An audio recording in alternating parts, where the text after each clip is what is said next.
Good now. Who's here? I see Helen and Nick. The adorable puppy. That puppy. And Lynn. Good now. Robin. Good now. Harmonious Healers. I love it. Good now, C. And Shakti. I love that name. Caitlin. Is that you, Caitlin? You're showing up as a C.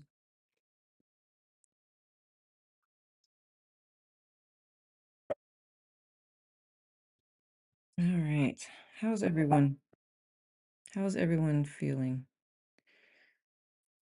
And can y'all hear me okay? You got your book? I'm so glad. I'm so glad you're loving it. It is a good book. It really is. You hear how quiet it is? It's so quiet. I love how quiet it is. Okay.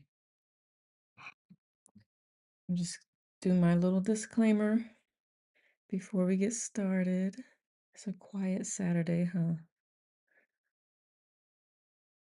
Oops. Yeah.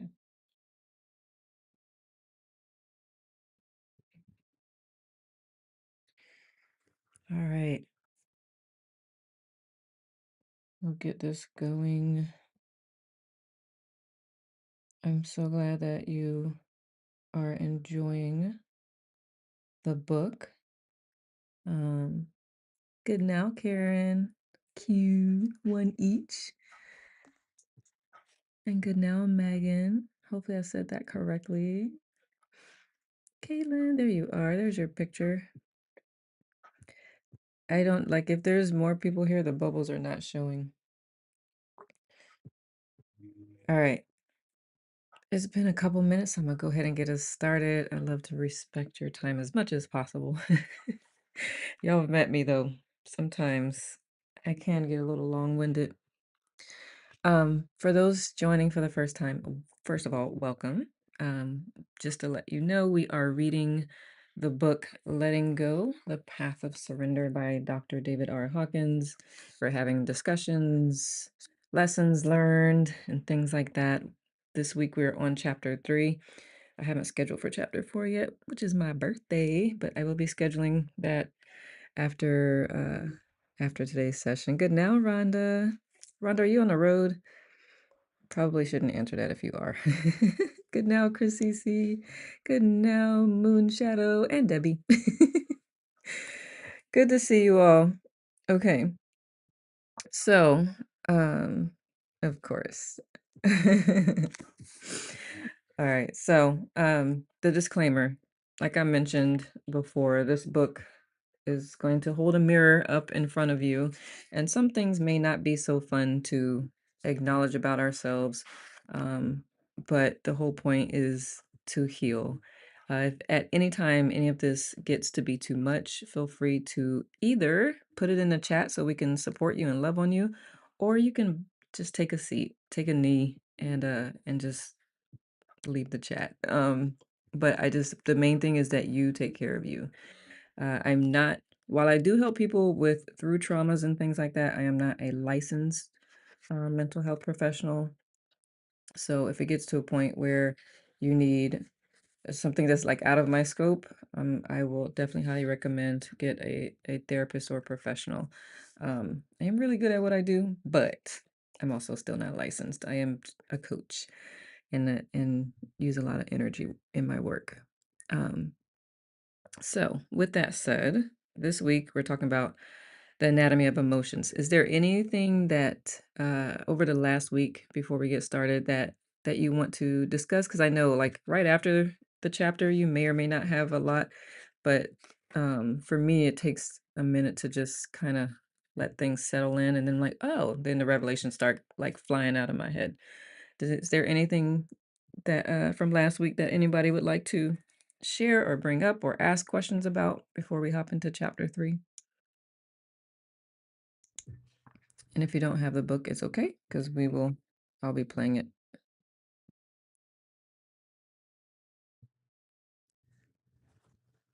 And if you are typing, of course, I can't see. So I'm gonna go ahead and get started. If I do see something in the chat, I will respond. Joe Ellen, welcome back, love.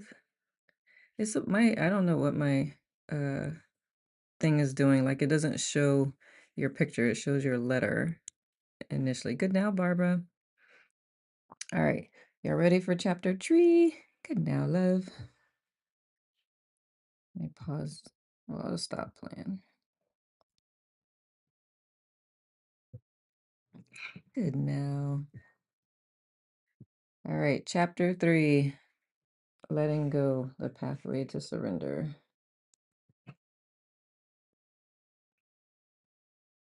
Chapter 3: The Anatomy of Emotions. There are numerous complicated psychologies of the human emotions. They often involve considerable symbology and references to mythology, and they are based on hypotheses that are hotly debated. As a result, there are various schools of psychotherapy with their different aims and methods. Simplicity is one of the earmarks of truth, and so we will describe a simple, workable, testable map of the emotions that can be verified by subjective experience, as well as by objective testing.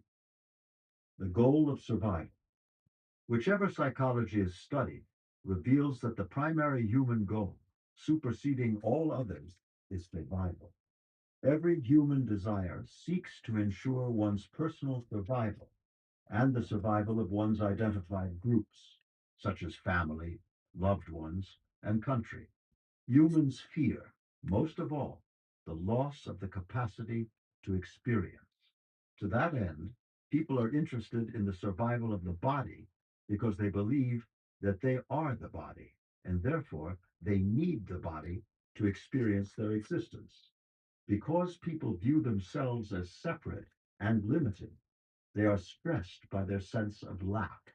It is common for humans to look outside of themselves for the satisfaction of their needs. This leads them to experience themselves as vulnerable because they are insufficient unto themselves. The mind is, therefore, a survival mechanism, and its method of survival is primarily the use of emotions. Thoughts are engendered by the emotions, and eventually emotions become shorthand for thoughts. Thousands and even millions of thoughts can be replaced by a single emotion. Emotions are more basic and primitive than mental processes. Reason is the tool the mind uses to achieve its emotional ends. When used by the intellect, the basic underlying emotion is usually unconscious, or at least out of awareness. When the underlying emotion is forgotten or ignored and not experienced, people are unaware of the reason for their actions and they develop all kinds of plausible reasons. In fact, they frequently do not know why they are doing what they are doing. There is a simple way to become conscious of the underlying emotional goal behind any activity through use of the question, what for? With each answer, what for, is asked again and again until the basic feeling is uncovered. An example would be the following. A man wants a new Cadillac. His mind gives all the logical reasons, but logic doesn't really explain it. So he asks himself, what do I want the Cadillac for? Well, he says, it is to achieve status, recognition, respect, and solid citizen success status. Again, what do I want status for? Respect and approval from others, he might say, and to ensure that respect. Again, what do I want respect and approval for? To have the feeling of security. Again, what do I want security for? To feel happy. The continual question, what for, reveals that basically there are feelings of insecurity, unhappiness, and lack of fulfillment. Every activity or desire will reveal that the basic goal is to achieve a certain feeling. There are no other goals than to overcome fear and achieve happiness. Emotions are connected with what we believe will ensure our survival, not with what actually will. Emotions themselves are actually the cause of the basic fear that drives everyone to seek security constantly. The scale of emotions. For simplicity and clarity, we will utilize the scale of emotions that corresponds with the levels of consciousness. A thorough presentation of consciousness levels, their scientific basis, and practical applications is found in Power versus Force, The Hidden Determinants of Human Behavior, Hawkins, 1995, 2012. Briefly, everything emits energy, either positive or negative. Intuitively, we know the difference between a positive person, friendly, genuine, considerate, and a negative one, greedy, deceitful, hateful. The energy of Mother Teresa was obviously different from the energy of Adolf Hitler. Most people's energy is somewhere in between the two. Music, places, books, animals, intentions, and all of life emit an energy that can be calibrated as to its essence and its degree of truth. Like goes to like. The different energies constellate in attractor patterns or levels of consciousness. The map of consciousness, see Appendix A, provides a linear, logarithmic view of this nonlinear energetic terrain. Each level of consciousness, or attractor pattern, is calibrated on a logarithmic scale of energetic power, ranging from 1 to 1,000. The level of full enlightenment, 1,000, at the top of the map represents the highest level attainable in the human realm. It is the energy of Jesus Christ, the Buddha, and Krishna. The level of shame, 20, is at the bottom, close to death, representing bare survival. The level of courage, 200, is the critical point that marks the shift from negative to positive energy. It is the energy of integrity, being truthful, empowerment, and having the capacity to cope. The levels of consciousness below courage are destructive, whereas the levels above it are life supportive. A simple muscle test reveals the difference. Negative stimuli, below 200, instantly weaken the muscle, and positive stimuli, above 200, instantly strengthen the muscle. True power strengthens, force weakens. Above the level of courage, people seek us out because we give energy to them, power, and we have goodwill towards them. Below the level of courage, people avoid us because we take energy from them, force, and we want to use them for our own material or emotional needs. Here, we delineate the basic scale, starting from the higher energies down to the lower. Peace, 600. This is experienced as perfection, bliss, effortlessness, and oneness. It is a state of non duality, beyond separateness and beyond the intellect, as in the peace that passeth all understanding. It is described as illumination and enlightenment. It is rare in the human realm. Joy, 540. Love that is unconditional and unchanging, despite circumstances and actions of others. The world is illuminated by exquisite beauty, which is seen in all things. The perfection of creation is self evident. There is closeness to unity and discovery of self, compassion for all, enormous patience, the feeling of at oneness with others, and a concern for their happiness. A sense of self completion and self sufficiency prevail. Love, 500. A way of being that is forgiving, nurturing, and supportive.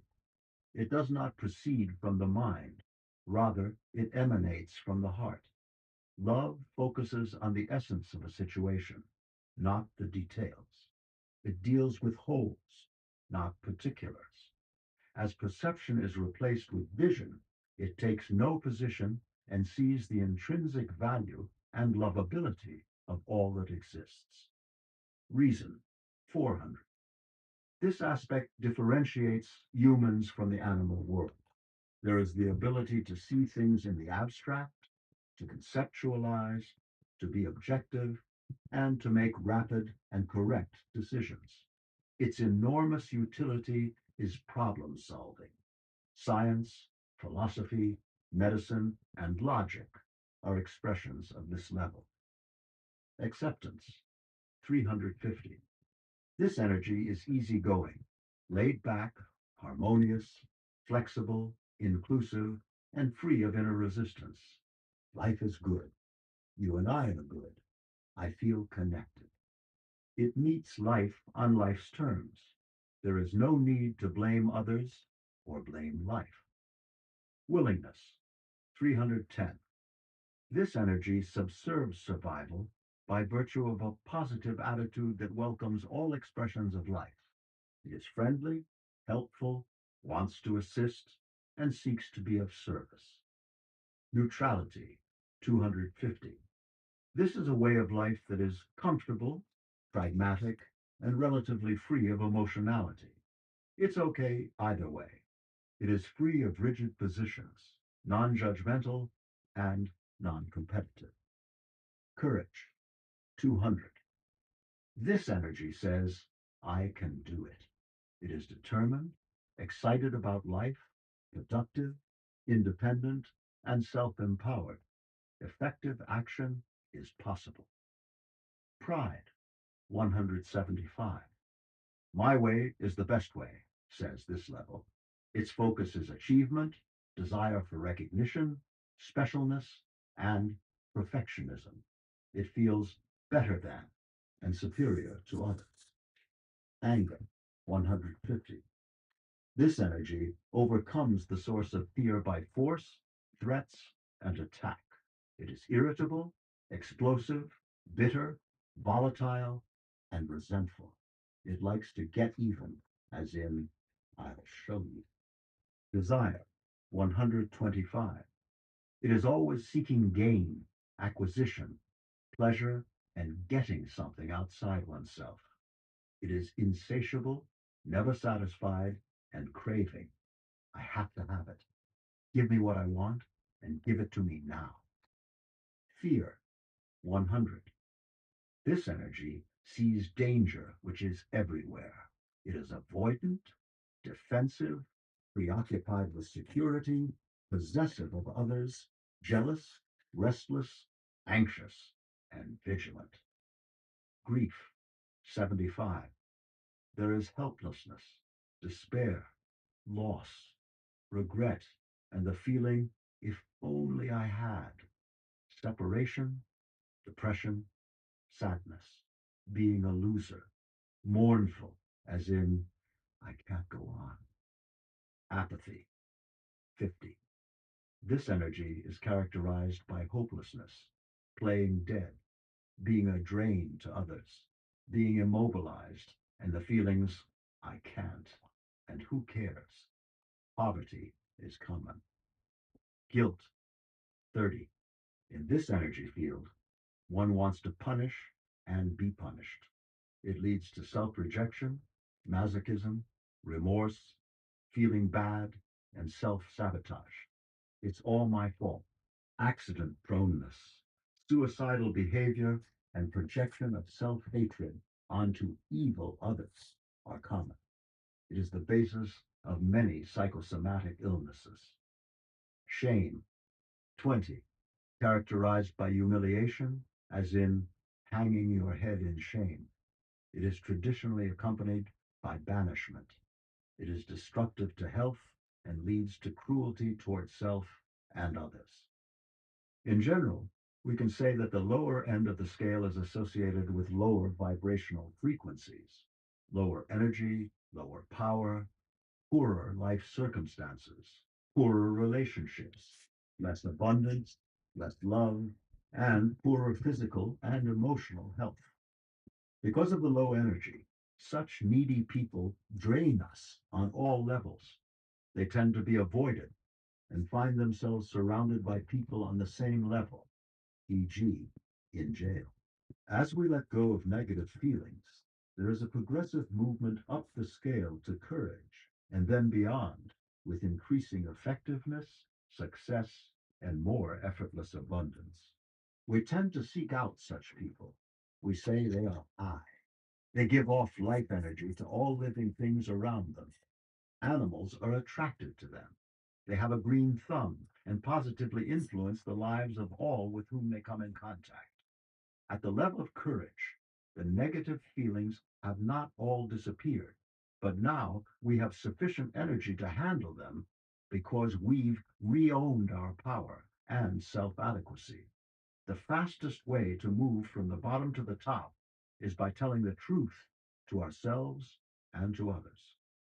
The energy levels are also traditionally associated with the body energy centers that are sometimes referred to as chakras.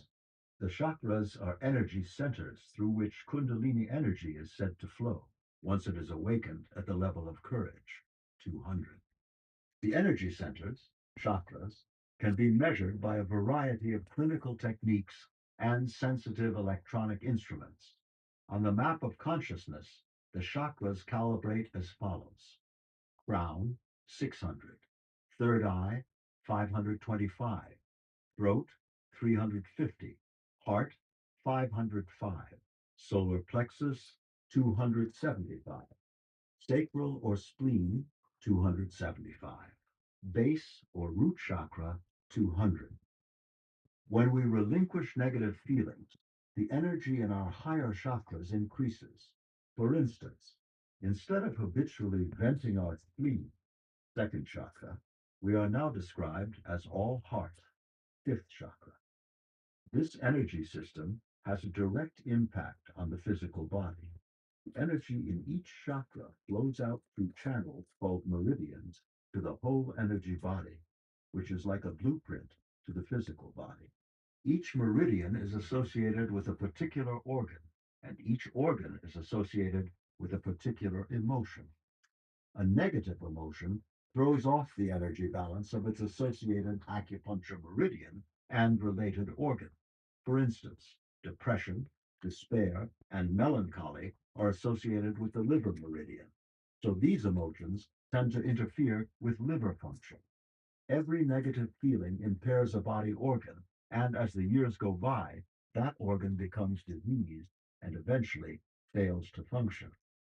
The lower our emotional state, the more negatively we influence not only our own lives, but also all of life around us.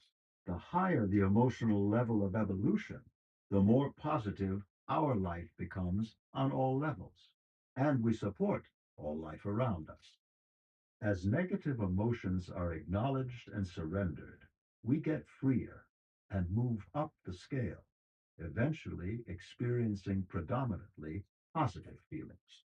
All lower emotions are limitations and blind us to the reality of our true self. As we surrender our way up the scale and near the top, a new type of experience begins to happen. At the very top of the scale, there occurs the realization of one's true self and the varying levels of illumination. The main importance of this is to note that as we get higher and freer, what the world calls spiritual awareness, intuition, and growth of consciousness occur. This is the common experience of all who surrender their negative feelings. They become more and more conscious. That which is impossible to see or experience at lower levels of consciousness becomes self evident and stunningly obvious at higher levels. Understanding emotions. According to scientific findings, all thoughts are filed in the mind's memory bank under a filing system based upon the associated feeling and its finer gradations. Gray La Violette, 1982. They are filed according to feeling tone, not fact. Consequently, there is a scientific basis for the observation that self awareness is increased much more rapidly by observing feelings rather than thoughts. The thoughts associated with even one feeling may literally run into the thousands. The understanding of the underlying emotion and its correct handling is therefore more rewarding and less time consuming than dealing with one's thoughts. In the beginning, If one is unfamiliar with the whole subject of feelings, it is often advisable to begin merely by observing them without any intention of doing anything about them. In this way, some clarification will occur about the relationship between feelings and thoughts. After there is more familiarity, some experimentation can then occur. For instance, certain areas of thoughts that tend to recur can be set aside and the feeling associated with them identified.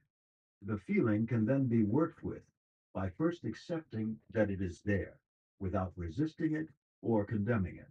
And then one begins to empty out the energy of the feeling directly by letting it be what it is until it runs out.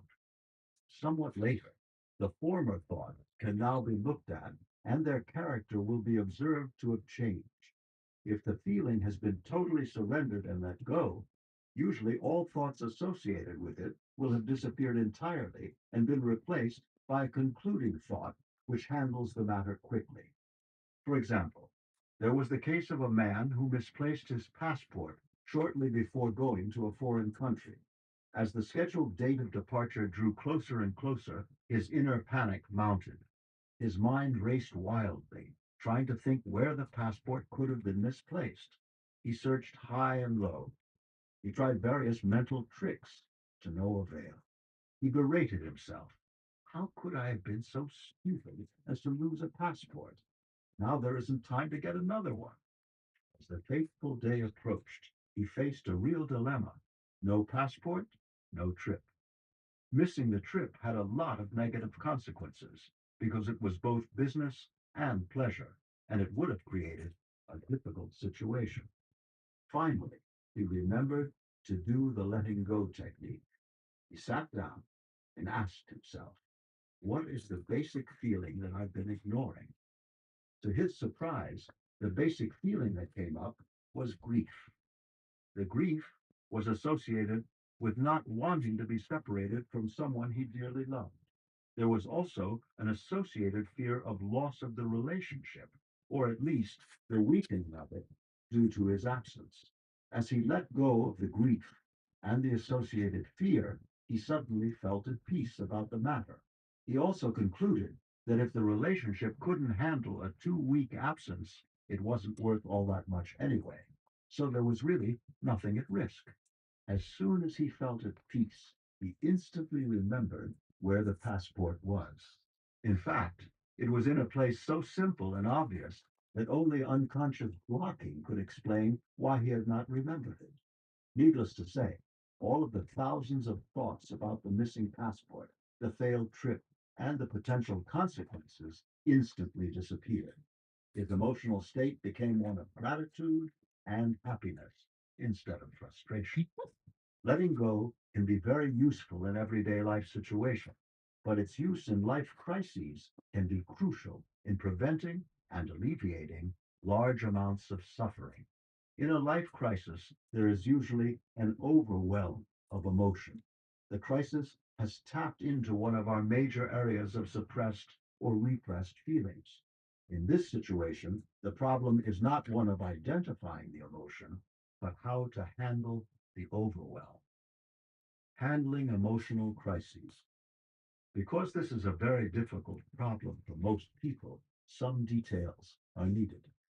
There are several techniques to help move through emotional disaster much more quickly and with a better end result than allowing it to run out on its own.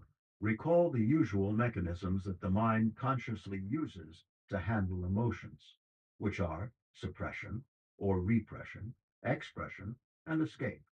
These are deleterious only when they are used without conscious intent. In an overwhelm, it is often advisable to utilize them, but doing so consciously. The purpose of this maneuver is to reduce the sheer overwhelming quantity of the emotion itself so that it can be disassembled and let go of in bits and pieces. This process is described below. Thus, in this case, it is all right consciously to push away as much of the emotion as we are capable of at the moment. The emotion can be reduced in intensity by sharing the feeling with close friends or mentors. By merely expressing the feeling some of the energy behind it is reduced. It is also all right in this circumstance consciously to utilize escape mechanisms, such as going out in a social situation to get some distance from the upset, playing with a dog, watching television, going to the movies, playing music, making love, or whatever one's habit is under the circumstances. When the feeling has been reduced in its sheer quantity and intensity, it is best to start letting go of small aspects of the situation rather than the overall situation and the accompanying emotion itself. To illustrate this point, let's take the example of a man who loses his job after many years with a company and is now in an overwhelm of despair. By utilizing the three mechanisms already described, some of the emotion can be reduced. What he can look at, then, are some of the small trivia about the job. For instance, could he let go of wanting to have lunch where he always had lunch with his business colleague? Could he let go of wanting to park his car in the parking space he always had in the past? Could he let go of wanting to ride up in the same elevator? Could he let go of the attachment to his desk? Could he let go of the attachment to the secretary and her friendliness toward him? Could he let go of the attachment to his computer? Could he let go of seeing the same boss every day? Could he let go of his feeling of familiarity with the background noises in the office? The purpose of surrendering these smaller aspects of losing a job, which may seem trivial, is that it gets the mind into the letting go mode. The letting go mode takes us up to the level of courage. The negative feelings have been acknowledged and worked through. Consequently, they've lost their charge. Suddenly, there is the awareness that we have the courage to face the situation, recognize our feelings, and do something about them. As the trivia are surrendered, curiously, the main event becomes less and less oppressive. The reason for the phenomenon is that when we use the mechanism of surrender on one emotion, we are surrendering on all emotions at the same time. It is as though all emotions have the same underlying energy, so that to surrender in one direction surrenders feelings which appear on the surface to be in an opposite direction. This is a matter of clinical experience. It must be tried personally in order to believe it. After utilizing the above four methods, suppression, expression, escape, surrender of smaller aspects, a fifth now becomes apparent. Every strong emotion is really a composite of a number of subsidiary emotions, and the total emotional complex can be disassembled. Thus, for instance, the man who has lost his job initially has an overwhelming feeling of despair, but as he begins to surrender around the periphery, and as he diminishes his overwhelm through consciously utilizing escape, suppression, and expression, he now realizes that there is also anger. He sees that the anger is associated with pride. There is a lot of anger in the form of resentment. There is self invalidation, which is a form of anger expressed against himself. There is also considerable fear. Thus, these associated emotions can now be addressed directly. For instance, he can start letting go of the fear that he won't find another job. When that fear is acknowledged and let go, all the alternate possibilities that exist will become suddenly apparent to him. And as he surrenders pride, he will quickly see that he is not faced with economic disaster as he had thought. Thus, as the disassembled emotional complex is taken apart into its component parts, each component part now has less energy and can be surrendered individually. As we come out of the overwhelm, it will be remembered that a certain portion of the emotion was purposely suppressed or escaped. It can now be re examined so that it no longer does residual harm, such as ending up in bitterness, unconscious guilt, or lower self esteem. Fragments of the emotional complex may recur for a period of time, even years. However, because they are now small fragments, Each can be handled as it arises. At least the crisis situation will have been passed through safely and consciously. Handling a crisis from the emotional rather than the intellectual level will shorten its duration dramatically. In the case of someone who loses a job, handling it from the intellectual level will produce thousands of thoughts and hypothetical scenarios. The person suffers through many sleepless nights due to the racing thoughts about the situation as the mind reviews it over and over again. All of this is fruitless. Until the underlying emotion is surrendered, the thoughts will be engendered endlessly. We Mhm. all know of people who have had an emotional crisis many years ago and to this day have not recovered. Yeah. It has totally colored their life, and they have paid a big price for their lack of know how in handling the underlying emotions. There are numerous benefits to handling a life crisis successfully. For one thing, the amount of suppressed or repressed emotion is now much less. The crisis has forced it up to be relinquished, and therefore the amount that is left in the reservoir is much less. There is a greater feeling of self esteem and confidence because there is the awareness that one can survive and handle whatever life will bring.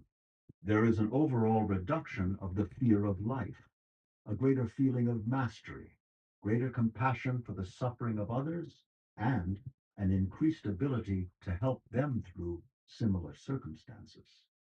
Paradoxically, after a life crisis, there often is a period of variable duration of peace and calmness, sometimes approaching the level of mystical experience.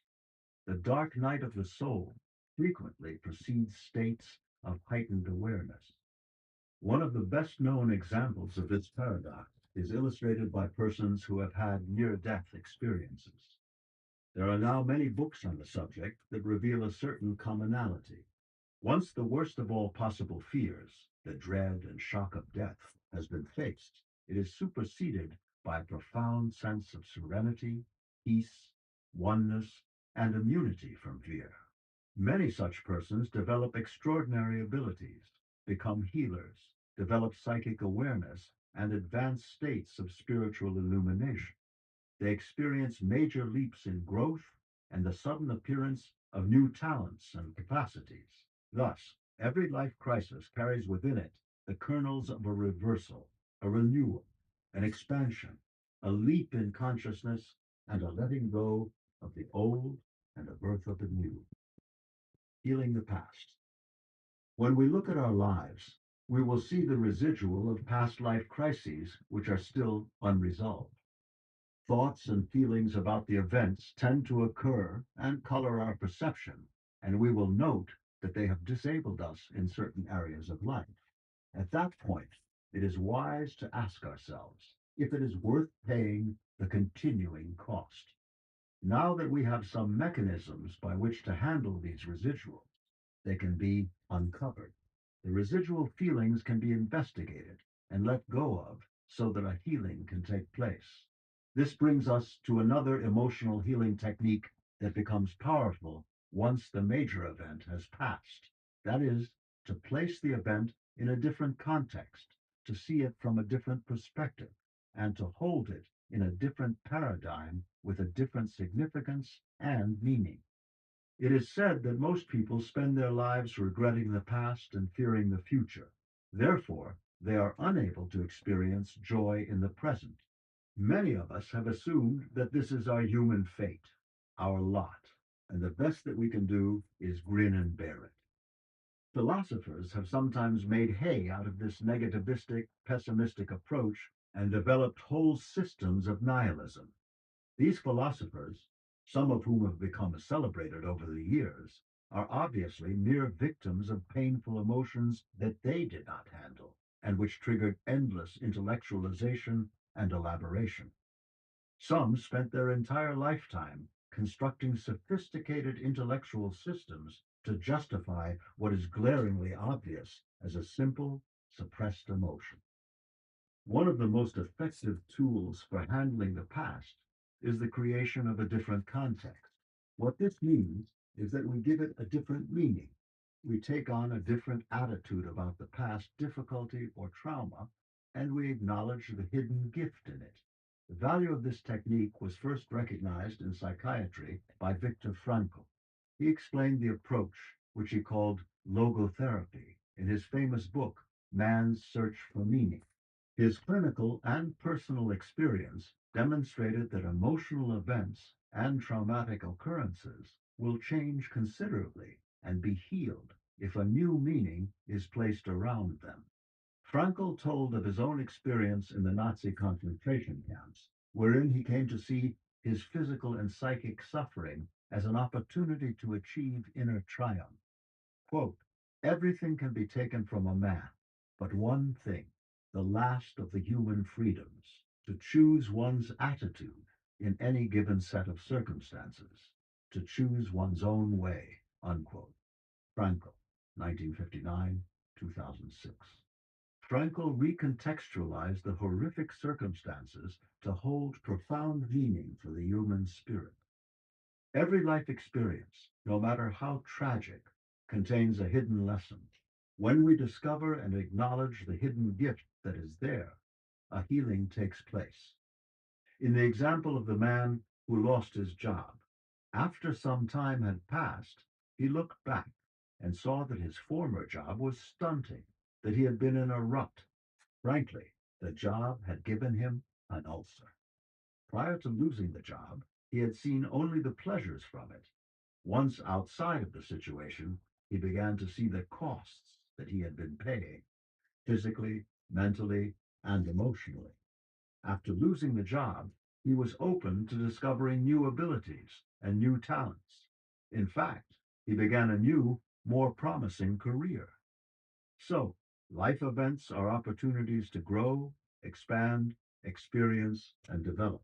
In some cases, it seems in retrospect that there was actually this unconscious purpose behind the event, as though our unconscious knew that something important had to be learned, and painful as it was the only way it could be brought into experience.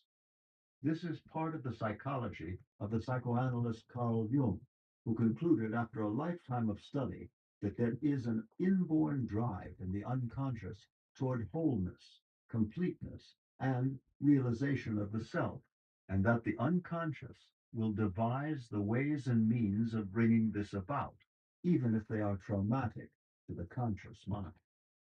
Jung also said that in the unconscious there was an aspect of ourselves called the shadow.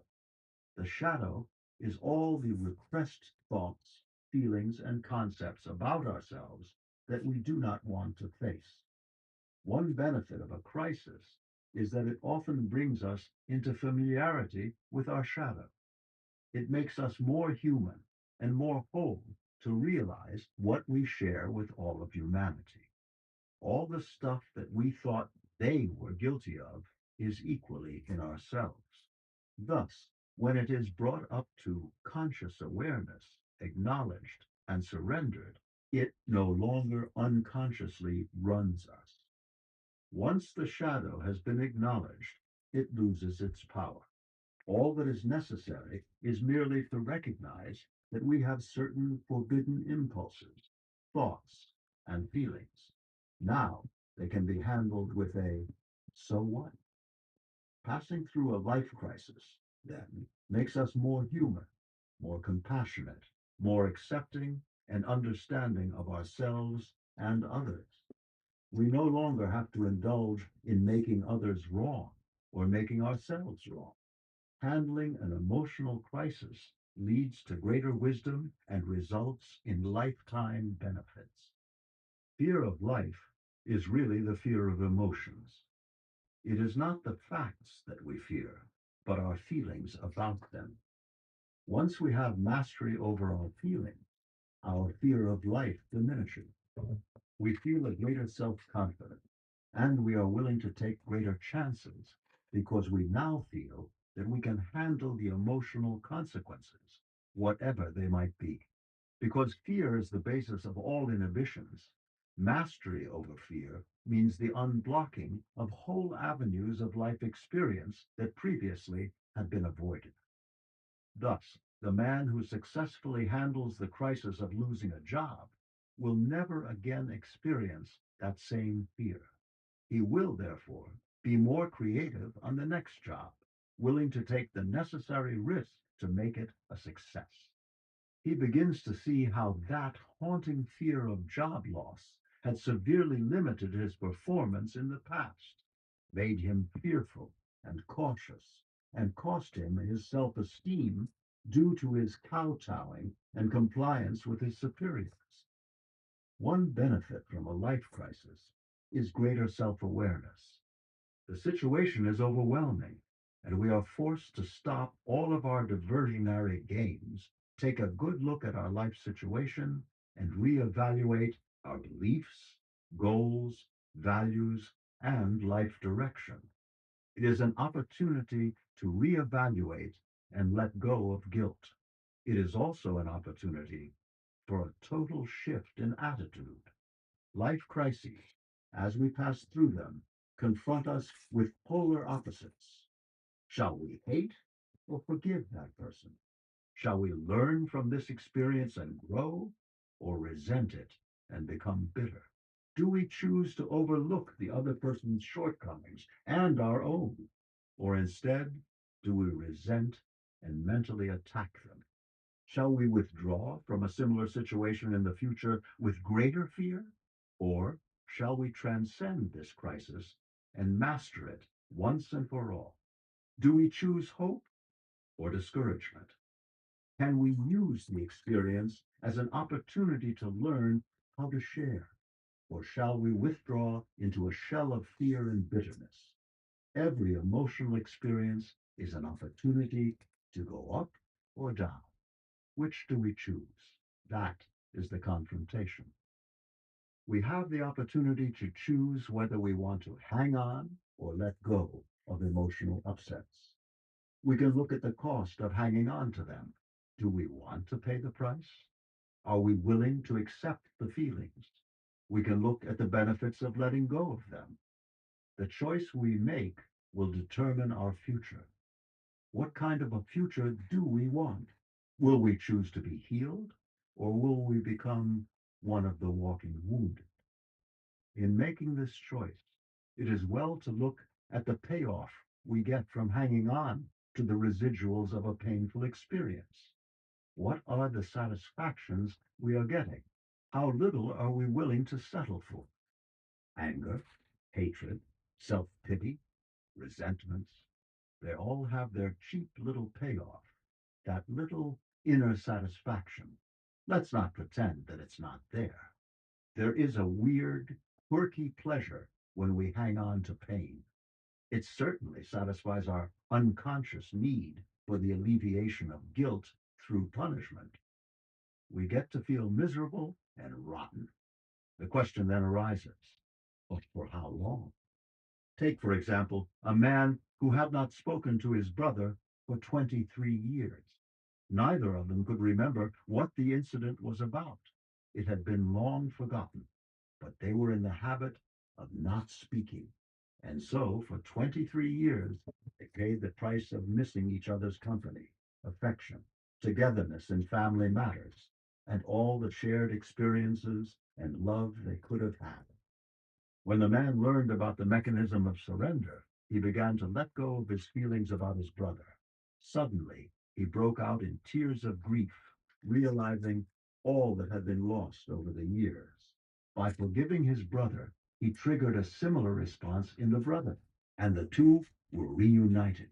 Then, one of the brothers flashed back on the incident. It had been an argument over a pair of tennis shoes. Over one pair of tennis shoes, they had paid a price extending over 23 years. Had the man not learned the technique of letting go, he might well have gone to his grave with the same resentment. So the question is, how long do we want to go on suffering? When are we willing to give it up? When is enough enough? The part of us that wants to cling to negative emotions is our smallness. It is the part of us that is mean, petty, selfish, competitive, cheap, conniving. mistrusting, vindictive, judgmental, diminished, weak, guilty, ashamed, and vain. It has little energy. It is depleting, demeaning, and leads to the lowering of self respect. It is the small part of it that accounts for our own self hatred, unending guilt, and seeking for punishment, sickness, and disease. Is that the part with which we want to identify? Is that the part we want to energize? Is that the way we want to see ourselves? Because if that's the way we see ourselves, that's the way others will see us. The world can only see us as we see ourselves. Are we willing to pay those consequences? If we see ourselves as cheap and petty, it's unlikely that we'll be at the top of the company list for a raise. The price of holding on to smallness can be demonstrated with muscle testing. The procedure is fairly simple. Hawkins, 1995, 2012. Hold in mind a mean, petty thought and have someone press down on your arm while you resist. Notice the effect. Now choose the exact opposite view. Picture yourself as being generous, forgiving, loving, and experiencing your inner greatness. Instantly, there will be an enormous increase in muscle strength, indicating a surge of positive bioenergy. Smallness brings weakness, sickness, disease, and death. Do you really want that? Letting go of negative feelings can be accompanied by another very healthy maneuver, which will greatly assist your inner transformation, and that is to stop resisting the positive emotions. Enhancing positive emotion. The corollary to letting go of negative feelings is to stop resisting the positive ones. Everything in the universe has its opposite. Therefore, in the mind, every negative feeling has its counterpart between smallness and greatness, whether we are constantly aware of its existence at any given moment or not. A good and very illuminating exercise is to sit down and look at the feeling that is directly opposite the negative one that we are experiencing and begin to let go resisting it. Let's say, for instance, that a friend's birthday is coming up and we are feeling resentful and stingy. Therefore, we just can't seem to get out to shop for a present, and the day is getting closer. The exact opposite feelings are those of forgiveness and generosity. We just start looking for the feeling of forgiveness within ourselves and stop resisting it. As we keep letting go of our resistance to being a forgiving person, it is often surprising that it will come up with a surge. We will begin to recognize that part of our nature has always been willing and wanting to forgive, but we didn't dare chance it. We thought we might appear foolish. We thought we were punishing the other person by holding the resentment, but we have actually been suppressing love.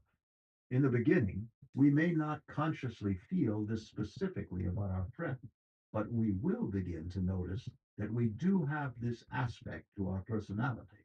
As we keep surrendering our resistance to love, we will notice that within ourselves there is something that wants to express itself through sharing and giving, letting the past go and burying the hatchet.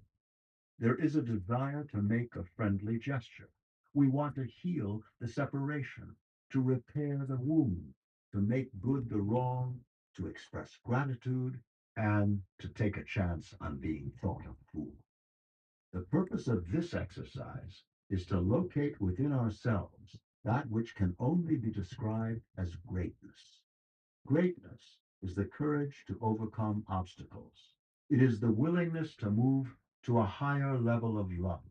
It is the acceptance of others' humanness and having compassion for their suffering by putting ourselves in their shoes. Out of the forgiveness of others come self forgiveness and the relief of guilt.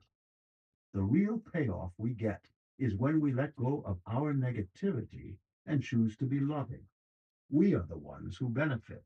We are the ones who gain from the real payoff. With this increased awareness of who we really are comes the progressive invulnerability to pain.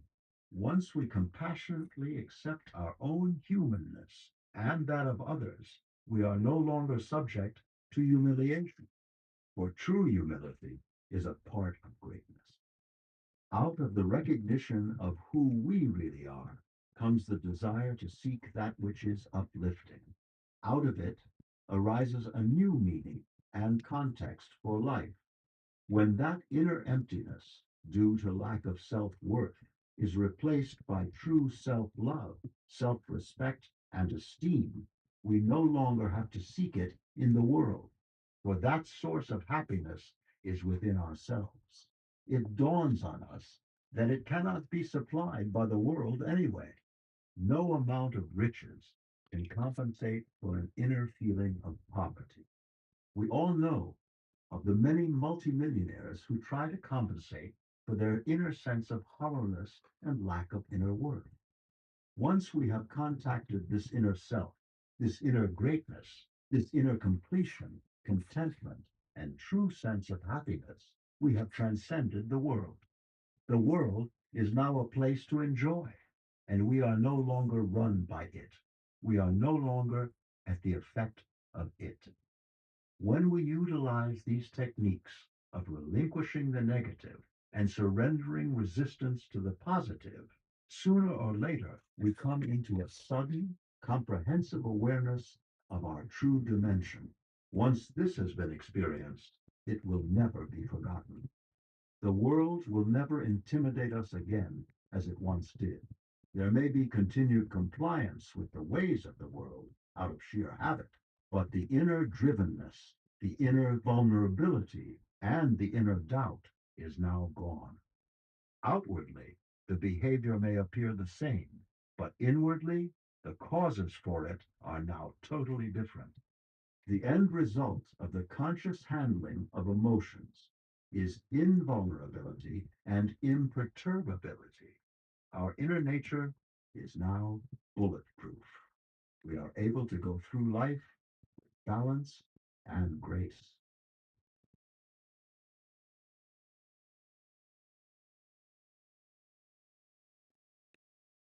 Just let y'all sit for a minute.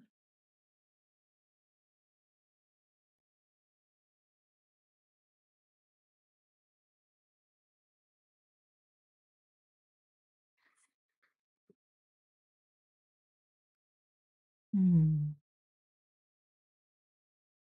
Mm. Barbara, that's beautiful.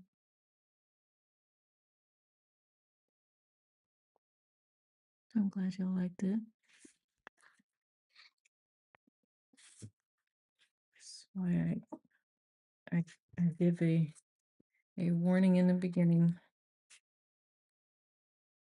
Love to everyone. Thank you, Caitlin. There's so much shared.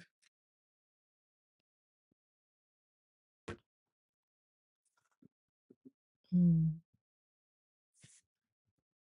Thank you, whoever's on that other platform. Yes, Karen, you do right by your nephew by healing you. Kids definitely they can feel energy. So um it will unfold. It just we it's not our timing. Holly, you can catch it on my channel on YT. If you look for Antera Mastery, every first 2 weeks are there. This was chapter 3. Um, so you can check them out.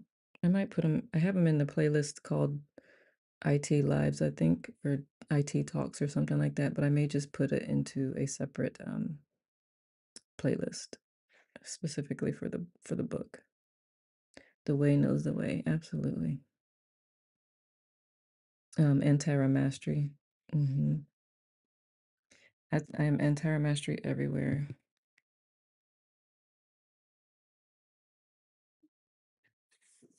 Definitely need to hear the replays. Yeah. Robin says, profound, Barbara, you are loved and brave. I'm so glad you gave her that and she gave you that.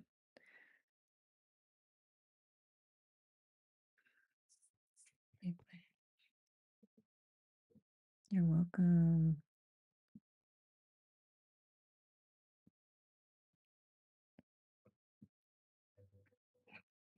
Thank you so much. So glad I found you today. I am glad you did too, Heather. You're so welcome.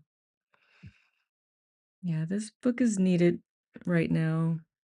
I might want to this I it's so funny because my coaching practice is all about this inner mastery. That's what Antara stands for. So inner mastery. And I was just saying earlier, I had not read this book in over 10, 15 years or so. And I didn't realize how much it has influenced influenced my practice, influenced the way uh I am. And yeah, it's a good I'm glad to be able to experience it again with you all. I was curious to see because I'm definitely a whole different person than who I was when I first read it. So I was curious to see what I would receive this time. So death can really open the path. It sure can, Daphne. Are there any questions about did anything come up? Anyone who's been hanging with me for a minute, yes, I can show you. They've experienced my ease energy clearing method, and I use muscle testing, and we release negative emotions and blocks to positive emotions. Because sometimes I just personal experience, personal story. I've I had found myself in a past um resisting like he was saying, we like to hang on to like guilt and all that. Like if I felt guilty for something, I would unconsciously, because it definitely wasn't conscious, I felt like I didn't deserve to have joy.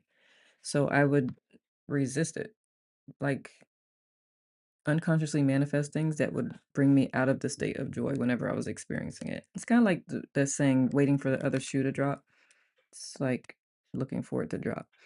Um, Helen says, Barbara, this is so profound. Thank you that is so profound. Thank you so much for sharing. I'll show you it just in a minute, Lynn. That fear part kind of reminded me of how our minds plays many tricks and we constantly fall for them. We can talk ourselves out of opportunities, out of positive experiences. Yeah. You can also talk yourself into it. Barbara says, thank you for holding this beautiful space in the right place at the right time. You're so welcome. I can't claim it. I'm led by sources bigger than myself, but I receive and with gratitude your words. Daphne says, Barbara, thank you for sharing your story, and I hope this continues to heal you for all of that loss. Oh, thank you. I love y'all. Y'all's hearts. Ah, okay. So, muscle testing. Doing self muscle testing, you can, if you make an O with your finger and say something, and you try to, the goal is to try to get this to move more. You'll see there's a subtle movement if something's untrue, and then there's less movement when something's true for you. So the intent, like your name is Lynn, right? You know what's funny? I actually did this with someone and they did not really identify with their given name, so they actually tested kind of weak. So I was like, maybe names, what else can like be more true for you? But if you identify with your name, so like me right now, I say my name is Nicole and I can't break this open. I say my name is Lynn and you see how it moves? My name is Lynn. So whenever I am doing the ease method with you all, um, oh, you're welcome, Terry. It's on Facebook. Uh, is that your first finger? It is my, it's the middle finger, but you can do first. I just, for some reason, I think because the middle is longer, just easier to make the O for me. And then it doesn't matter what hand. I am left-handed, so this hand tends to be stronger. And you can do that, like sometimes, you know how when I was doing my training for an energy medicine, one of the things that my mentor had me, it was me and one other lady just training with her. She had us think something negative about each other and muscle tested the other person. So I was thinking something negative about the lady who was going through the testing with me, and we muscle test her as I was thinking it. Like she wasn't thinking it, and she was weak. So she tested weak, and then vice versa. thinking something positive about her, her muscle test is strong. So it shows how our energies are really connected. So when you're thinking about someone, um, it really matters what energy you're putting out there because it's affected. It's experienced by all. You're a lefty too? Hey, I love it. I love it.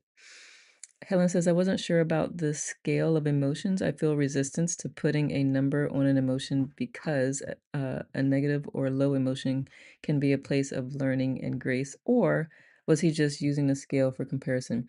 He was actually talking about the vibrational frequency of those emotions. So those were measured frequencies of those particular emotions. I don't know. I can't remember like the hertz or whatever, but yeah, it's the science aspect. Dad, he's a lefty too. I love it. But yeah, it wasn't saying like how you were saying. It was literally the measurements on a frequency scale. The energy is felt in spaces. Yeah, someone who's positive, you can feel the impact they're having in that space. Yep, they are. I do too. I love science. It's like the crystal music, Helen. What's the crystal music? And Terry, if you're still there, do you have anything that came to mind that you want to share with the group? And are there any other questions? And Lynn, did you try the muscle testing? How did it go? I call it energy testing because it's really emotions are energy, right? And so if it's a weak emotion, it's going to make you weak and it makes you subjected to um it's a lens that makes things excellent. That makes things warped, so to speak. It can be. All right, I get it now. Yes, yes, Helen, good. Joellen says, for real, love the numbers. I'm a data nerd. Yay. So knowing they're attached to vibes, love it. Yes, yes, yes, yes. Caitlin says, I was playing frequencies at my live. They hook up to the crystals and then transcribe it to the music. I love that. I love that. Yeah, man. Gotta love the frequencies. Frequency of energy of the emotion rather than a judgment of them. Absolutely. Yep. Cool stuff. I know, right? Yeah, that's the Appendix A if you do have the book. Appendix A.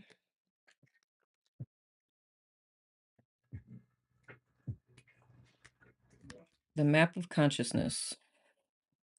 And this is what the scale he was talking about. And this, you know how because energy work can be used like when you have a cold or whatever.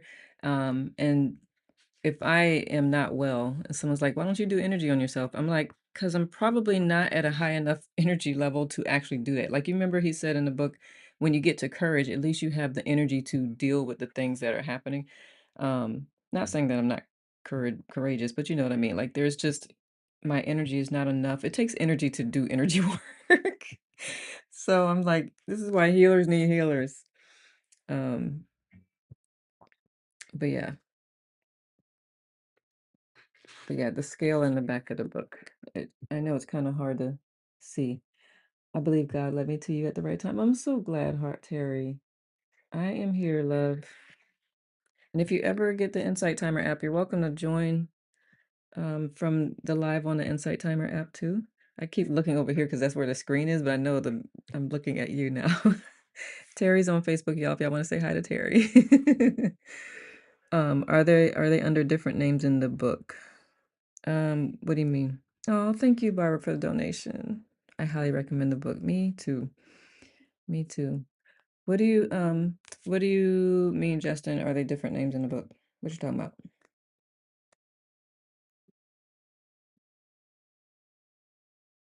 Move that chat up a bit. Oh, I don't see what you talking about. I can't see anything else. Did you say something else? Oh, go up. Sorry. So I have it scrolled down up. I don't know. Oh, the transcendental cosmic God consciousness. Thank you, Debbie, for your donation. I appreciate that. Good now, Champa. Oh, got you. So those are literally so God consciousness, cosmic consciousness, transcendental consciousness are actually physiological states. So I don't know that they actually measured frequency wise, but they measure um your brain wave patterns and the way your nervous system responds to things. So those are states of consciousness. These are emotional states as opposed to those forms of consciousness. Good now, Champa. Champa says, hello, Nicole, and all just popping in. Sorry to be missing your lives, Nicole. What book are you discussing? We are discussing Moon Shadow. Really wanted to donate. Oh, thank you, Moon Shadow. For anyone who doesn't know, Moon Shadow is Debbie's llama and my cousin. We are reading um, Letting Go by Dr. David R. Hawkins and just discussing all the things that come up. If there's any resistance to anything, we can have a conversation. If there's anything we want to celebrate, let's have a conversation. Any questions? Any other questions I can answer? Of course, Caitlin, the how rather than the why or whatnot. Oh, what did I miss from Caitlin? The same. Yep. Yeah, he has several books, but I think he even mentioned Power versus Force, which those are cards we had one morning in our in my morning meditations. We read a card before meditation and we use that deck. That deck was it was hard at 5:30 in the morning for for us East Coasters. It was really, really deep. Um, but the book is good. But yes, Dr. David R. Hawkins, he's got several books. Nicole, have you read Power versus Force? Not yet. I have it in my QUE. But we read I don't were you meditating with us when we went through the card deck? 2:30 for me, so I missed it. Yeah, I understand, Champa. I know, Justin the llama. If you're ever not able to sleep, CG pops in sometimes because it's 2:30 for her as well. But if you ever wake up in the middle of the night, we are on Monday through Friday, Insight Timer, um, with doing meditation. Have you read it, Robin, the book? And are there any other questions or insights you would like to share from today's chapter? I have not yet scheduled next week's, but I will once we hang up.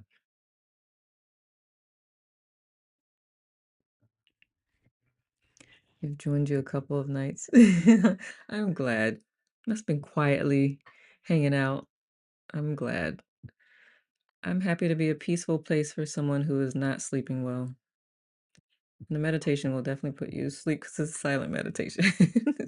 Kind of invites you to just be still for a moment.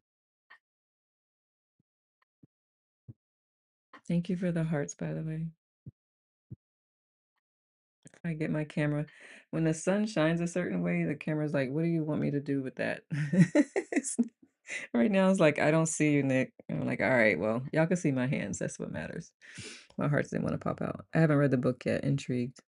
That's how I found Precious Nicole up at 4 a.m. I love that, Robin. Thank you. Gratitude, Nicole, and let us familia heading out. Have a great day, Justin. Create some amazing now moments. Thank you for the love. Terry, did you have any questions, thoughts, or insights? Joellen says, this chapter was great, packed with so much. Hard to pick my favorite part. I liked what you said, shine a light in the dark. I got that actually from my master's program. Maharishi says, how did he say it? How does he say it? It's something similar to that. That was the concept of it, basically. There is no more darkness when you shine light there. And so loving every part of you, which is why I was going to do another shadow work course too. I just haven't gotten to it. Um, this is why the shadow work is so important. Um, it's just the parts of us that we've pushed down and suppressed and wanted to hide, which is what is makes shame so easy to have. Um, but once you like love every single part of yourself, there's nothing anyone could say that will make you feel some type of way. You recognize that it is telling you more about them. Like you can know that consciously, but as long as you still have shame or something that identifies with what someone may have said, it won't, you can't, it's harder to see that it's telling you more about them than it is yourself because a part of you still identifies with it. That's, and I've said this before too, like if someone says something cruel to you and you get upset, Honestly, that means something within you somewhat believes what they said about yourself. You believe that. Because if someone's called you something crazy that was mean and you don't believe that that's anything about that is true about you, you wouldn't get upset. You would just look at them like you I feel bad for you that you are that angry with life right now.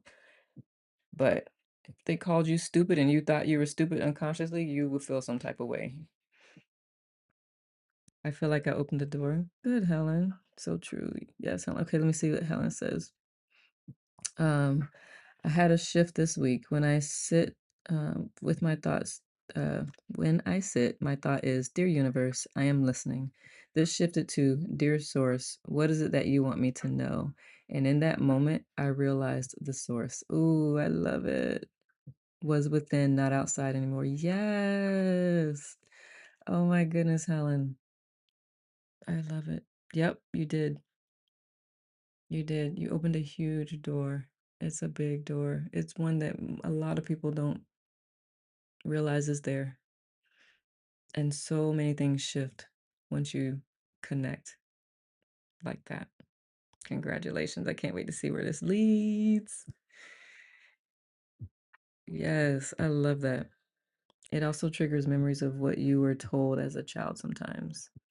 What does Champa when someone says something that is not so nice? Mhm. Yeah, it can. It can. I mean, that's why if you respond in a way that is not aligned with that situation, that gives you an indication that you were triggered some kind of way.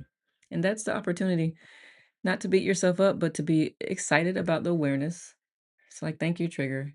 Thank you, body, for being ready to release this energy now. Because you know how he talked about suppression and repression when you can do it consciously. Most of the time when we were growing up, we haven't done it consciously, but um the trigger is like and he's like, yeah, when something's overwhelming, you will to consciously suppress it is great, it's fine. Then you can deal with it once you have gotten recollected yourself, so to speak. And my thought is when you get triggered, you have even though you've unconsciously suppressed it, the trigger allows it to come up and be released and processed because you are stronger in that moment to be able to handle that. It's not so overwhelming. So that's my perspective on things, and it's just in working with people, that's what I see and celebrate with them. Helen says, I've been trying to fix and was ending up judging. Now my journey is to listen. Yes. That and I will say, Helen, and I love that. I will say that any when we first start, that's kinda I feel like that's how you start off. Unless you've had someone to guide you from the beginning, you kinda start off judging, getting mad, because that's what when I've talked with other people, but that's and so when I started my journey, I was get mad. Why didn't I learn this earlier? I wish, and you get this frustration, like if I had known this long time ago, blah blah blah. We don't know that for a fact. So if anyone's doing that, just know one, it's pretty normal. But two, we have no idea why it wasn't brought to our attention earlier in our lives. That's not what the soul came to do at that time. So I would say just acknowledge, accept what he say acceptance was on the scale. Get to a place of acceptance and it's like, all right, well, here we are. Acceptance doesn't mean agreement. It's just looking at like what actually is and working with what you got. At least that's my perspective. I'm so happy for you, Helen. Yee. Any other insights anyone want to share from either 3 weeks, week 1, 2, or 3? And if you weren't here for weeks 1 and 2, or if you weren't here for this whole chapter, you can find me on YT. The replay at Antara Mastery is my handle. Oof, the huge big thing, acceptance. And you remember what he said, acceptance. That's 350. This energy is easygoing, laid back, harmonious, flexible. I think flexible is the biggest thing. Inclusive and free of inner resistance. Life is good. You and I are good. I feel connected. It meets life from on life's terms. There is no need to blame others or blame life. You're welcome, Helen. And Justin, the story that you missed, I'm trying to remember what it was. It was the one where the guy lost his passport, right? Len, do you remember where Justin was, where we were? I think it's I think that's where it was.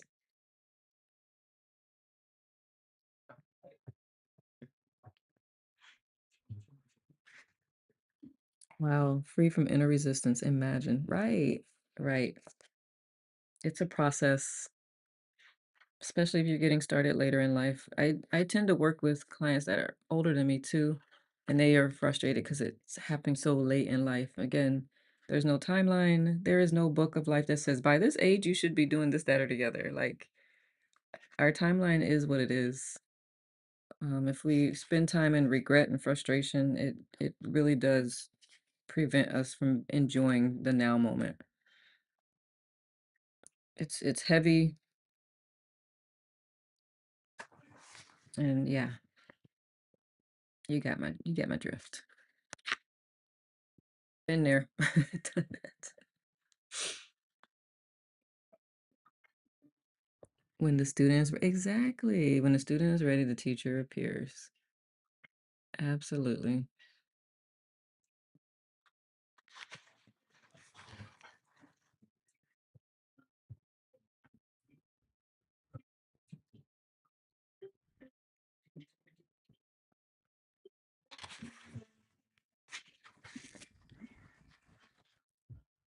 I didn't have my highlighter. I'm like, 'cause normally I'm highlighting my Kindle because I don't like to mark up my book.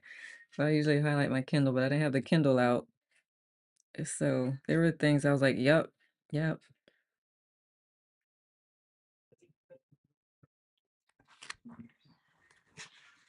Any other insights or questions? Any resistances? I mean, this is a form of energy work, but we can also use my energy method if we need to clear out something that you find yourself resisting. Helen says exactly, Robin. I wasn't ready before. Now more open. I love it. I love it, love it, love it, Helen. And same. Like Lynn was like, we resist positive emotions. Yup. If there's something unconscious that feels like you are not worthy or deserving, it's very possible that one will unconsciously resist positive experiences and positive emotions. Consciously, they want it because why wouldn't you? But unconsciously, it can potentially create situations that will help bring them back down to what they understand baseline is. That's another thing. I don't know if you mentioned it in this book, but that ceiling. Thank you so much for holding space for us today. You're so welcome, Debbie. Grateful you are healing Helen. Me too, Robin. Um, there's a ceiling.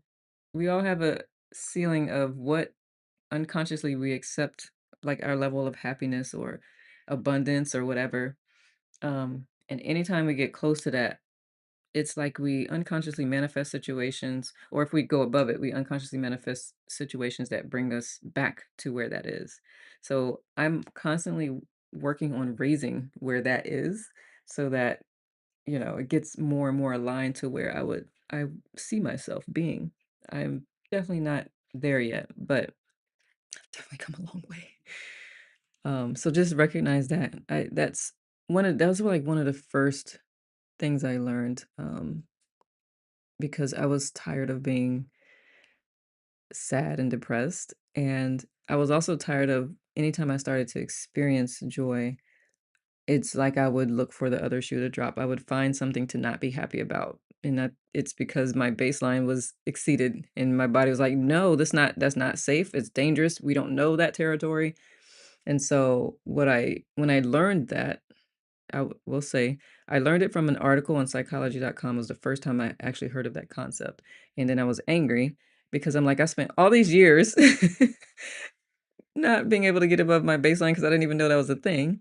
And then after I got angry, I calmed down and I was like, well, I got to work with what I got. And so anytime I would experience joy, if I felt myself slipping, I would intentionally get back into that moment to raise my baseline. Can we please snap out of it quickly? Snap out of what quickly? Helen says, "Thank you for the support from this space. You all give me hope. I feel real hope now. I'm so good. If you were here, I would squeeze hug you." Um, and Champa, the more work you do, more quickly you go. And that's literally where I focus my energy is like, how quickly can you get yourself out of the lower state so that you can actually do something about what's going on, because it's hard, like he said too, it's hard to, when you're in a lower vibrational frequency, it's hard to see outside of where you are. It clouds your creative mind, like just from a science perspective, just from a brain perspective. See my brain, it crowds your ability, like your prefrontal is not as engaged because the lower frequency, you're in kind of fight or flight fear type mode. Raising the baseline resonates with me. Thank you. You're so welcome. Giant group hug to Helen. Yes, Robin. Yes, yes. Hugs to all of you from Helen. Thank you, Helen. And gratitude, she said. So, yeah, just think about that if you recognize yourself walking backwards. Judge not. That is just the way you're wired at the moment. And the beauty is you can rewire yourself. That is the beauty. True, I do see that in some areas of my life. Just need to keep it. It will happen. It's like one thing will start to spill over into other areas of your life. You remember how he said too, when you break up that emotional compound, and you start to address one, you actually end up addressing all of them. So as you do something in one area, it'll start to bleed over in other areas. You don't have to make an effort in that way. You don't have to say, okay, now I got to add this to it. It just happens spontaneously. So I'm a huge proponent of effortlessness. There will be effort as you're changing your brain patterns, but it's a different kind of effort. It's not a forceful effort. It's an intentional effort. So there's a difference. If you're trying to force something, it's I call that an energetic strangle. And that's like with Karen Q and her sister and, anyone who has a challenging relationship with a family member or just a friend or whatever have you. If there was a falling out, the desire, okay, I gotta read it again. Desire for that to be different is kind of like an energetic, "Get over here. Why can't you?" That's like that's what you're doing. And so when you let go of that desire, it opens space for that person to breathe, and they won't know what's happening. They don't know that that's what happened, but they'll all of a sudden, just like the story of the brothers who were apart for 23 years, when that one brother just let go of the need to or the resentment or whatever, it literally opened that energetic space and the other brother just came out of nowhere. I don't remember if it's this book. I think it was this book. Someone owes you money. If you stop thinking and just let it go and forgive that they hadn't given it back to you yet, there's a high probability that they'll actually pay you back without you ever asking for it because you let go. Bring me my stuff energetically. So that's just, I've seen it, I've experienced it. This is why healing yourself is important. It enables you to energetically stop strangling situations, stop judging them, uh, just stop like having, this is what it's supposed to be like. We have a tendency to do that. This is how it's supposed to be. What book did we read that in? Don't know. So those are my 2 cents that y'all didn't ask for. Thoughts, comments, resistance, celebrations, sending gratitude to Nicole and all. Thank you, Robin. I appreciate it. Sending gratitude to you too. Daphne says, I'm trying to figure out what I might be secretly wanting for my son to come back. I do my best to focus on him being healthy and taking care of his mental health. It is not easy. Understood. So, what came to mind when I first read that, if I may, I'll ask permission always. Okay. Um, it's not easy to say. Just in working with parents, parent guilt um, comes to mind. Also, failure, feeling like you failed, or what it may look like because my child isn't performing correctly. So I would start there, see what that. Remember the questions he said. What the question is? What else? What is the question? What did he say? Were you? How did he say it? Because remember, I said why questions do not get you to answer because we don't know why we do stuff. We just know that we do it. It's an unconscious emotion. So how do you reveal that emotion? What for? Right. So what for? With each answer, keep asking what for. So ask yourself what for. What thank you, Helen. What for? What for? What is why not why? I want him to do whatever. What for? Because I blah blah blah. What for? Because I blah blah blah. What for? Until you get to the underlying emotion, and that's the emotion that you will allow yourself to let go. Mhm. You're welcome. Were you at the beginning of the chapter? I could read that passage for you if you like. And Robin says, Daphne, are you aware there are online support groups for parents in your difficult situation? You missed it? Okay. I can read it, or do you want to check out the replay? You let me know. Really like that what for. I do too. That's that I forgot about that question. Always I say what? I'm like, what about this? Is what I would was what I was what I had adopted. What about this situation? Which is kind of the same concept. What about this? Because why questions we don't know why. If we knew why, we wouldn't do it. I'm on you're the one on Facebook. If you know more, I'd like to check it out. Thank you, Robin. Yeah, yeah, yeah. Robin, if you have other resources, please send that over to Daphne. I'd love to hear that again. If is your replay on YT? It is. It's on YT. So hard to type when it hurts. Mm-hmm. Understood. That's another piece, right? That's the shining the light in the darkness. I feel like I did. There was one day, I found myself I wrote something, it's like, "I want to do this better. I want to blah, blah, blah. I want to blah, blah, blah." Oh, thank you. You're welcome, Daphne. I'm so glad. That's huge. That's huge. Um, I want to I don't know, it was a whole bunch of positive things that I was like, "I want to do," and I got to the end of that list, and anytime a client says to me, "I want to," I ask them, "Do you want to or you will?" And so I had to go back through that list, and I was like, "Ooh, I'm giving myself the opportunity to not fulfill this thing." So I chose to change my language. "I choose to this. I will do this, blah, blah, blah." Um, so I don't remember where I was going with that. There was a point. Um Oh, it's something like the resistance of things. Oh, admitting stuff to yourself. Seeing yourself in a mirror, admitting some things to yourself. Like where are you holding yourself back? What do you just shining a light on those pieces of you. Mm, that might be a good search term. Estranged adult children. Yeah. Just be cautious because some people in those groups are unconscious and they'll keep ruminating and they're not in a state of growth. So just I think because you've been in these environments, you will probably pick up on it real quickly and be like, "Yeah, y'all are I send y'all love. I'm out.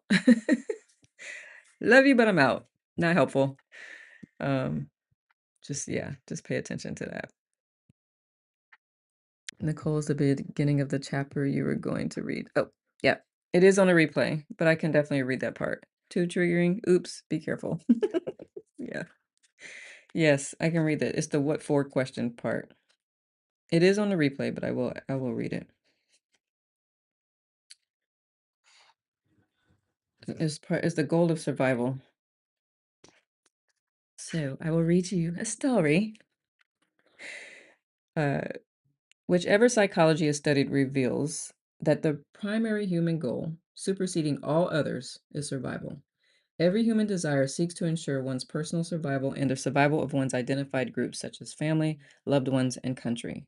Humans fear, most of all, the loss of the capacity to experience. To that end, people are interested in the survival of the body because they believe they are the body, and therefore they need the body to experience their existence. Because people view themselves as separate and limited, they are stressed by their sense of lack. It is common for humans to look outside of themselves for the satisfaction of their needs. This leads them to experience themselves as vulnerable because they are insufficient unto themselves. The mind is, therefore, a survival mechanism, and its method of survival is primarily the use of emotions. Thoughts are engendered by the emotions, and eventually, emotions become shorthand for thoughts. Thousands and even millions of thoughts can be replaced by a single emotion. It's like pictures. Um, Emotions are more basic and primitive than mental processes. Reason is the tool the mind uses to achieve its emotional ends. When used by the intellect, the basic underlying emotion is usually unconscious or at least out of awareness. When the underlying emotion is forgotten or ignored and not experienced, people are unaware of the reason for their reactions and they develop all kinds of plausible reasons. In fact, they frequently do not know why they are doing what they are doing. There is a simple way to become conscious of the underlying emotional goal behind any activity through use of the question, what for? With each answer, what for, is asked again and again until the basic feeling is uncovered. An example would be the following: a man wants a new Cadillac. His mind gives him all the logical reasons, but logic doesn't really explain what. It doesn't explain it. So he asks himself, what I want a Cadillac for? Well, he says, is to achieve status, recognition, respect, and solid citizen success status. Again, what do I want status for? Respect and approval from others, he might say, and to ensure that respect. Again, what I want respect and approval for? To have the feeling of security. Again, what do I want security for? To feel happy. The continual question, what for, reveals that basically there are feelings of insecurity, unhappiness, and lack of fulfillment. Every activity or desire will reveal that the basic goal is to achieve a certain feeling. There are no other goals than to overcome fear and achieve happiness. Emotions are connected with what we believe will ensure our survival, not with what actually will. Emotions themselves are actually the cause of the basic fear that drives everyone to seek security constantly. That is that part.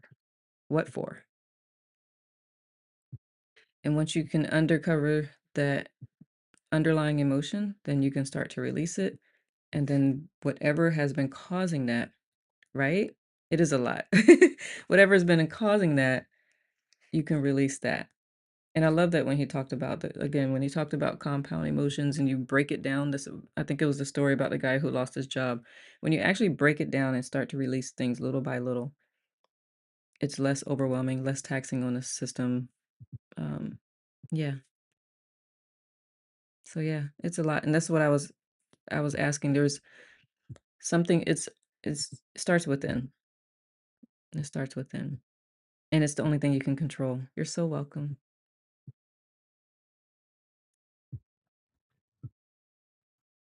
What for? To uncover underlying emotions. Useful. Absolutely. What for? Not why. I love how he points out like emotions are primitive. One emotion can have a trillion thoughts attached to it. And it's just easier. Emotions become shorthand for all the intellect. That is great. Thanks, Robin. So, any other thoughts, questions, comments? Something you're excited for, or something you're like not so excited for, but also excited for for trying out what you learned. I say at the beginning of this, for anyone who wasn't here, this will put a mirror in front of you. It could potentially be triggering or overwhelming. But what I love about this mirror is it does it so gently. It's like you only know what you know when you know it. So now that you're learning it, these are some steps you can take to rectify, for lack of a better word. But also, if it ever becomes too much, feel free to let us know in the chat. We'll love and support on you.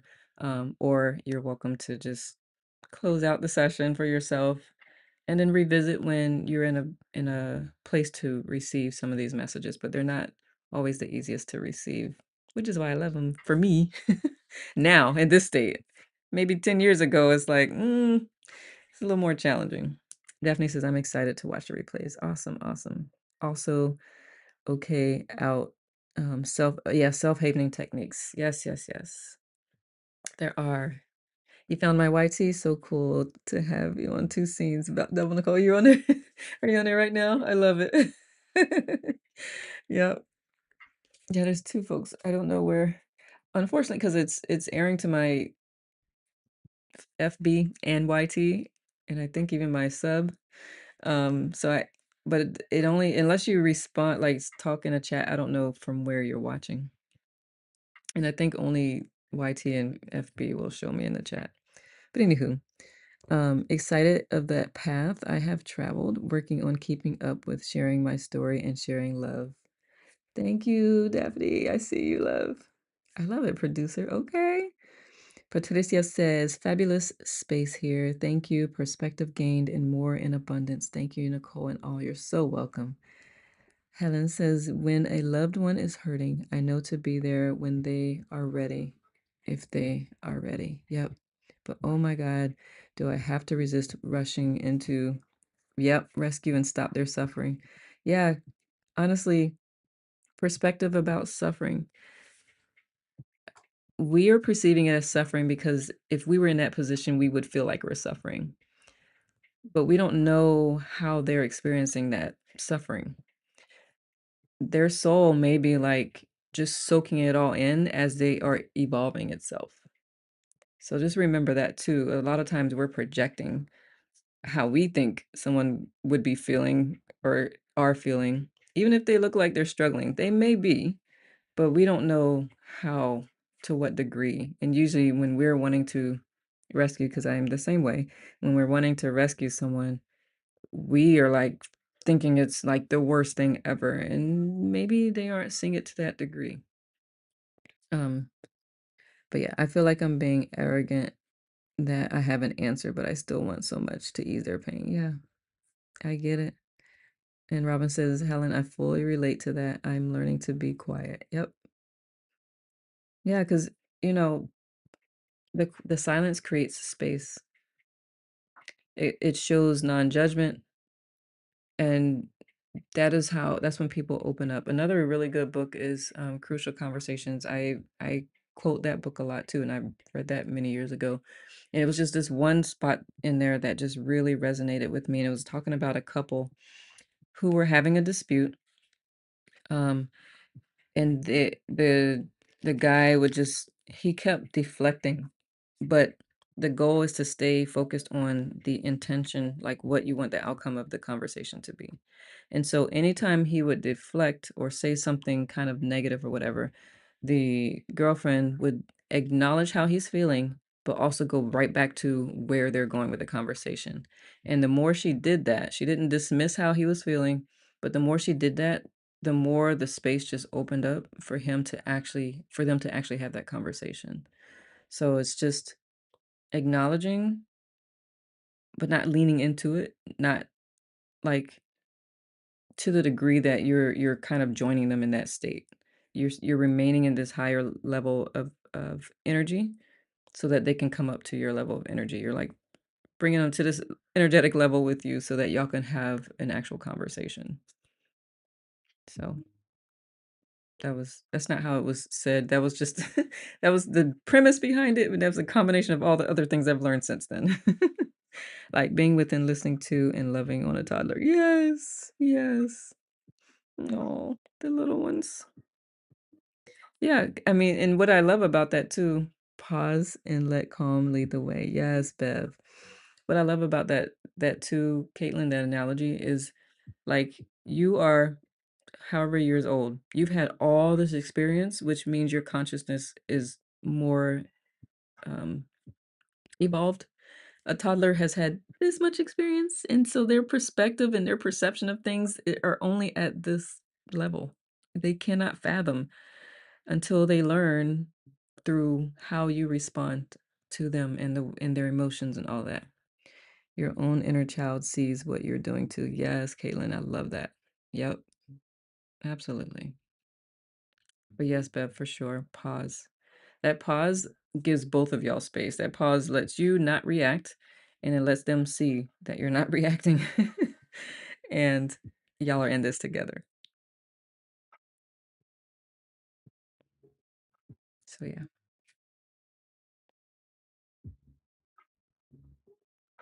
Last thoughts, comments?